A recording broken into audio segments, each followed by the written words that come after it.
host of the Gridiron.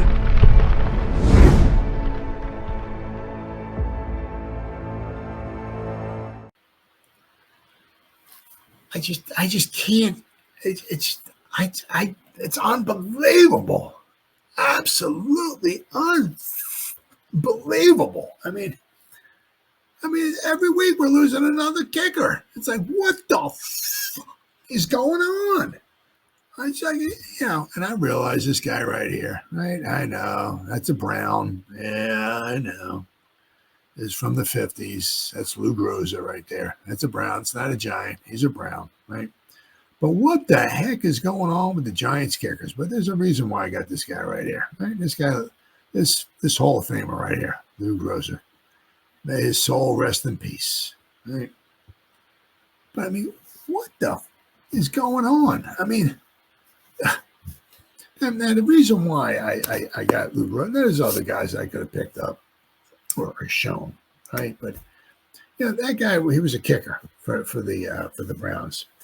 He was in their first existence, their first year in existence, 1946, in the All-American Football Conference. All-American Football Conference. Now I'm talking about Lou Groza and the Browns, right? All-American Football Conference was around for 4 years, 1946, 47, 48, and 49. So 1950, the Browns joined the NFL. So, but Lou Groza was with the Browns in 46, and he retired in 59. I think after 59. I look back at the stats here. I think he retired for 1 year. Then the Browns brought him back basically pretty much just as a kicker. So from 61 to 6, so he was with the Browns from 1946 to 67. He missed 1 year. He was retired. But then they brought him back in the 60s just basically as a kicker. Now, I'm sure he could have maybe gone in to play tackle. I'm not sure. I know he's pretty much primarily in the 60s after he came back out of retirement just as a kicker. I mean, because he played from 46 to 59. Yeah, so he played a long, I think he played 21 years, right? But from 46 to 59, he was a tackle, played tackle, starting tackle, and he was their kicker. Now, let's see, let's go there, 46. All right, so we got here. Let me share my screen here. Share my screen. There we go. All right. Let's show you what that old Lou's got here. As I said, in 1960 he retired, but then basically he came back from 61 to 67. Basically, he was just their kicker. So he played 21 years in the NFL. He played 268 games. But you'll notice here, right? He was the center, 1946. He was their right tackle. Then he was their left tackle. But you'll notice here in 1946, he played in all 14 games in the All-American Football Conference. He started only 5. Then he started 5 here. But then you'll notice here from 1948 to 1959. So, right? So what is it? 12 years? 1, 2, 3, 4, 6, 7, 8, 9, 10, 11, 12. Yeah. So his land is these 12 years from 48 to 59. He missed 2 games. He missed 2 games in 1950. Because in 48, whatever the reason was, they played 14 games. 1949, I looked, they played 12 games in the All-American Football Conference. So he missed no games here. And in the 50s, they didn't start playing in 1960, they played 12 games too. But in the 50s, when they came into the NFL, they played the teams in the NFL played 12 games. So in 1950, the first year the Browns came into the NFL, Lou Groza missed 2 games. But 51, played every game. 52, 53, right? 51 to 59, 9 straight seasons he played tackle. Didn't miss a game. And he was their kicker. So you see over here. Right? I mean, somehow in 1953, he 88.5%. This is freaking off the charts for 1953. Kicked 23 out of 26 field goals. But you'll notice, I mean, you 31, 42%, 55, 50. You know what I'm saying? I mean, this is more normal back then. 57, 60, 50, 55. So that was normal. I mean, somehow, I don't know how he went 23 out of 26. That is off the freaking charts for 1953. But my point is that, all these years, he basically, as I said, he played in all these games. He missed 2 games. He didn't maybe start all of them, but he played in every game from 1946 to 1950, except for 2. He missed 2 games. Now he was their tackle.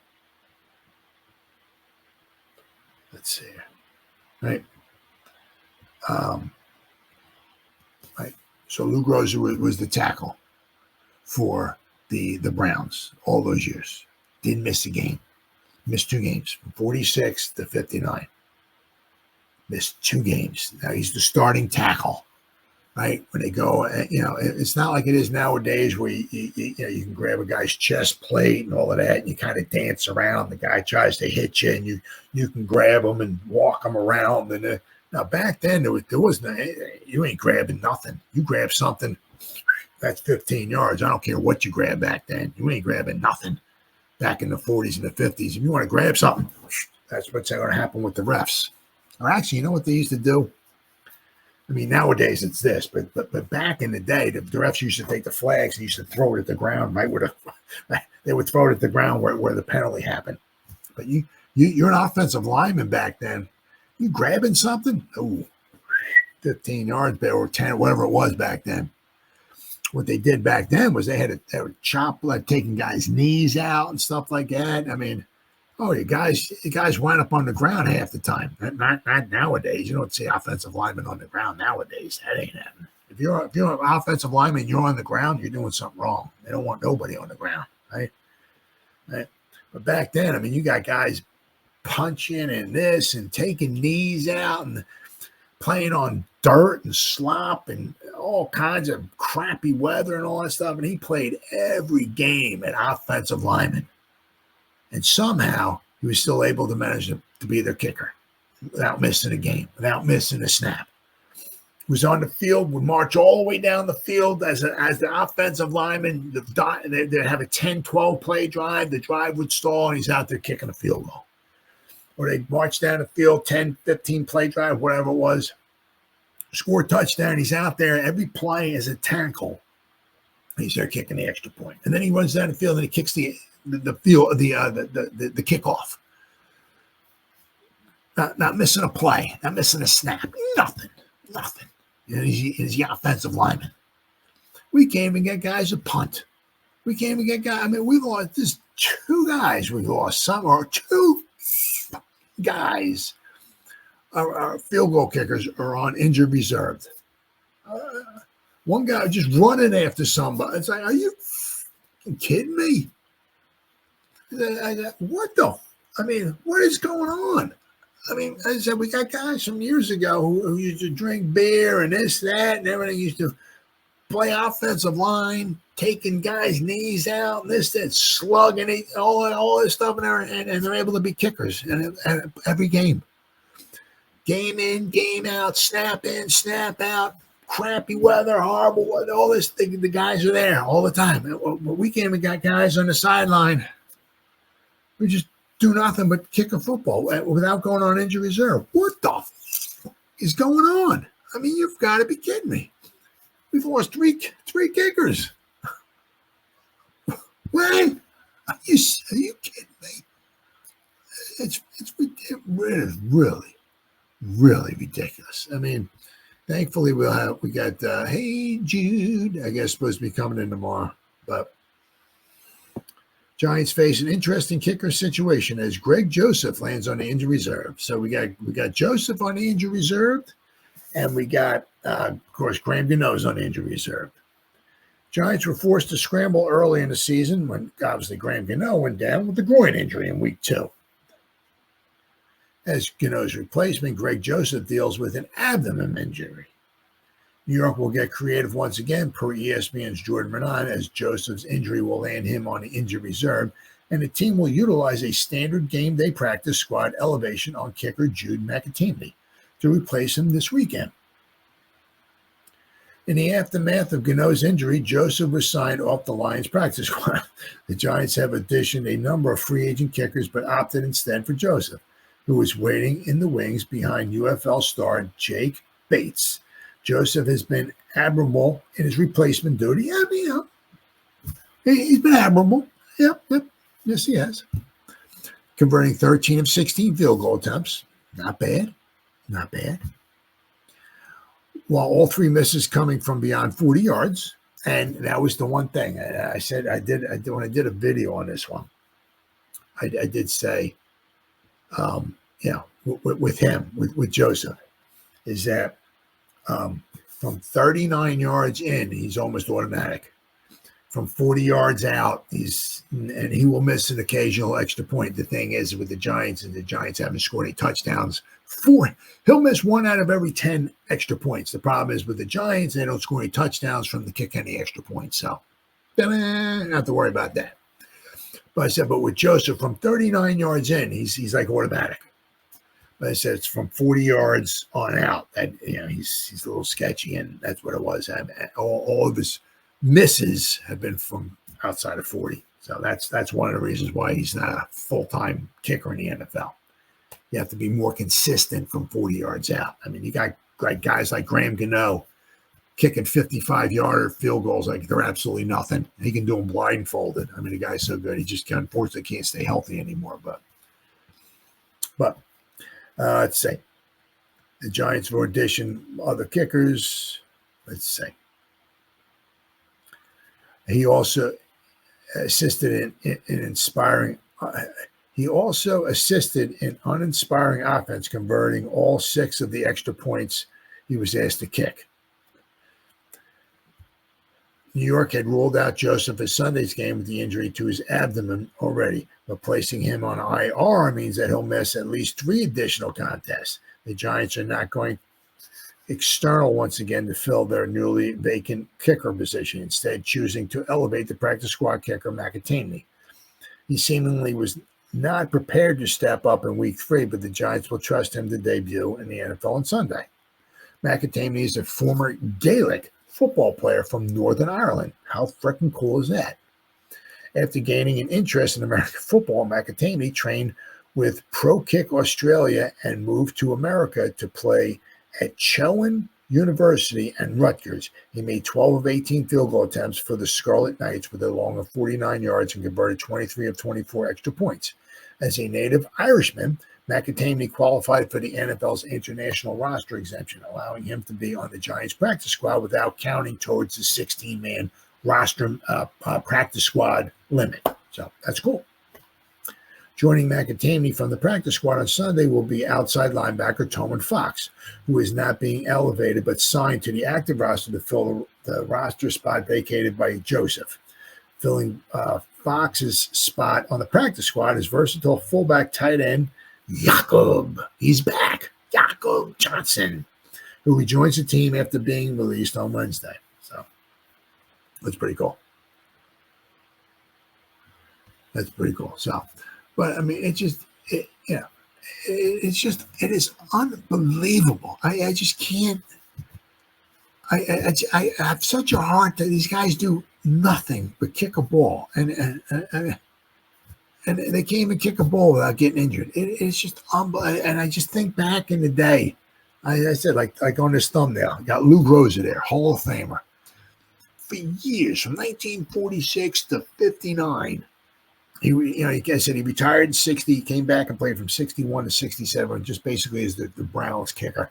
But from 46 to 59, he was their offensive lineman. Then he missed 2 games, right? 2 games in, 14 years? 2 games he was an offensive lineman. getting knocked to the ground, taking guys' knees out. Guys were probably taking his knees out and ankles and slugging each other and playing in dirt and crap and mud and rain and sleet and snow and ice and all this crap. Driving down the field as an offensive lineman, then they got to kick a field goal, and he's ready to kick a field goal. Then he runs down the field, and he kicks off.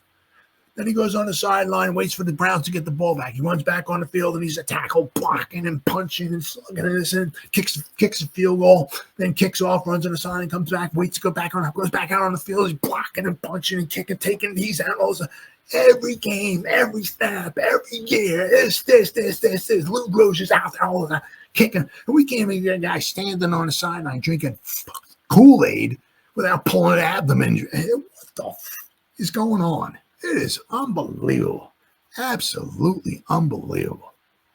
It is just, oh my God, I can't even freaking talk sometimes. I'm freaking out of breath now. But, so, needless to say, it's a big game for the Giants. 2-6, you